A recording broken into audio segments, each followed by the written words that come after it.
नमस्कार, आप ABJ news देखने की शुरुआत कर चुके हैं। मेरा नाम है राजा झा। देखिए, दूसरे चरण की वोटिंग की शुरुआत 26 अप्रैल को होनी है। इसको लेकर 24 अप्रैल आज शाम 5 बजे से प्रचार जो है वो पूरी तरह से अब समाप्त हो गया है। प्रचार का शोरगुल अब खत्म हो गया है। शाम के 5 बजे के बाद प्रचार का शोरगुल खत्म हो गया है। 13 राज्यों में 88 लोकसभा सीट पर चुनाव होना है।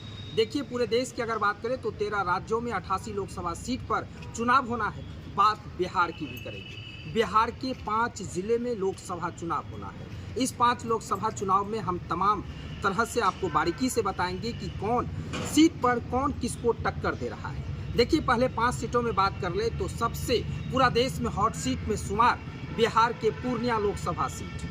पूर्णिया के बाद बात करें कटिहारिया, किशनगंज, भागलपुर और बांका में 26 अप्रैल को चुनाव होना है। चुनाव की तैयारियां जिला प्रशासन के तरफ से, चुनाव आयोग के तरफ से लगातार खत्म कर ली गई है और 26 अप्रैल को मतदान होना है। और जो चुनाव प्रचार का शोरगुल था वो आज शाम के 5 बजे के बाद खत्म हो चुका है। देखिए, सबसे पहले किशनगंज से बात कर लेते हैं। किशनगंज में भी त्रिकोणीय मुकाबला है। किशनगंज से एनडीए के भी प्रत्याशी उतारे गए हैं, महागठबंधन के प्रत्याशी हैं, लेकिन इस बार ओबीसी की पार्टी ने भी वहां अपना किस्मत आजमाई है। ओबीसी के प्रदेश अध्यक्ष विधायक अख्तरुल इमाम को वहां से चुनावी मैदान में उतारा गया है। देखिए, किशनगंज भी त्रिकोणीय मुकाबला है। मुस्लिम बहुमूल्य की ज्यादा आबादी वाले क्षेत्र हैं और यहाँ पर भी त्रिकोणीय मुकाबला नजर आ रहा है। अगर बात करें एनडीए गठबंधन के तहत तो इस बार इस सीट पर जेडीयू ने उम्मीदवार उतारा है। दूसरी तरफ इंडिया गठबंधन की तरफ से यह सीट कांग्रेस को मिली है। इस सीट पर इस बार ओबीसी की पार्टी भी चुनाव लड़ रही है। इस बार कांग्रेस ने पिछले बार के विजेता जावेद आजाद पर भरोसा जताया है। जावेद के सामने जेडीयू के मुजाहिद आलम तो वहीं एआईएमआईएम के अख्तरुल इमाम पर भरोसा जताया है। ये तो यानी साफ तौर से कहें किशनगंज में भी त्रिकोणीय मुकाबला देखने को मिला है और किशनगंज में भी 26 अप्रैल को चुनाव होना है, जिसका प्रचार जो है वो पूरी तरह से आज 5 बजे के बाद खत्म हो गया है। तमाम जो लोग हैं अब गुप्त तरीके से जनता के बीच पहुंचेंगे और प्रचार प्रसार करेंगे। देखिए, किशनगंज के बाद अब आ जाते हैं कटिहार में। कटिहार में भी यहाँ पर अगर कहें तो पूरी तरह से टक्कर और अगर कहें तो यहाँ भी मुकाबला पूरा फाइट कर रहा है। वर्तमान में जेडीयू के सांसद हैं दुलाल चंद गोस्वामी, जो पूरी तरह से फाइट कर रहे हैं। महागठबंधन से भी प्रत्याशी वहाँ उतारा गया है और वर्तमान में जो जेडीयू सांसद है वहाँ से वहाँ के लोगों पर नाराजगी है। लोग पूरी तरह से नाराज हैं, इसलिए वहाँ पर भी फाइट पूरी तरह से अगर कहें तो टाइट है। अब बात करते हैं पूर्णिया का। पूरा देश में हॉट सीट में शुमार पूर्णिया लोकसभा सीट, यहाँ भी त्रिकोणीय मुकाबला नजर आ रहा है।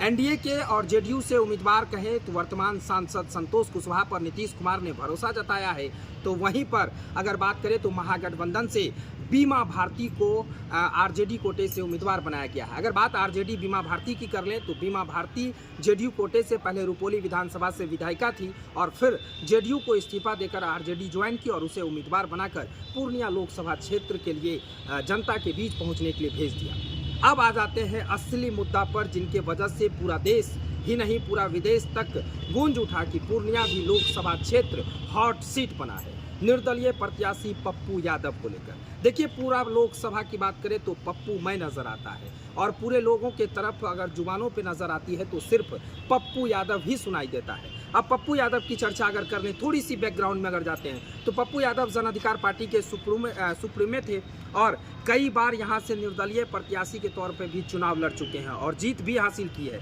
देखिए, पप्पू यादव जन अधिकार पार्टी के जब संरक्षक थे तो उन्होंने महज चुनाव से कुछ दिन पहले ही अपनी पार्टी को कांग्रेस में विलय कर दिए थे। उसके बाद पप्पू यादव को ये भरोसा था कि कांग्रेस यहाँ से कैंडिडेट हमें बनाएगी, लेकिन ऐसा हुआ नहीं। लालू यादव ने उनके साथ बड़ा धोखेबाजी किया या फिर खुद कहे तो खेला हो गया। पप्पू यादव निर्दलीय चुनावी मैदान में उतरे हैं।